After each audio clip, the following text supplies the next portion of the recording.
മോഹഭംഗം. രചന നസീമ ഹൈദർ, പെരിന്തൽമണ്ണ. ശബ്ദം അഫ്ലർ കോട്ടക്കൽ. അമ്പിളി മാമനെ എത്തിപ്പിടിക്കാൻ കുഞ്ഞുനാളിൽ ഞാൻ പലവട്ടം മോഹിച്ചിരുന്നു. അമ്പിളി വരുമെന്ന് ചൊല്ലി കള്ളം പറഞ്ഞാണ് അമ്മ എന്നെ പറ്റിച്ചത്. മോഹഭംഗവുമായി വളർന്നപ്പോൾ സത്യമെന്തെന്ന് ഞാൻ തിരിച്ചറിഞ്ഞു.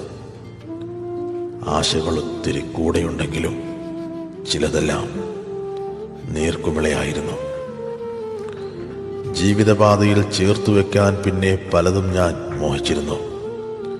1000 നിറമുള്ള മോഹങ്ങളാണ് വസന്തത്തിൻ ചെപ്പിലൊളിച്ചു വെച്ചത്. കാലമെല്ലാം കവർന്നെടുത്തപ്പോൾ ആത്മാവിൻ ശിഖരമൊടിഞ്ഞു വീണു.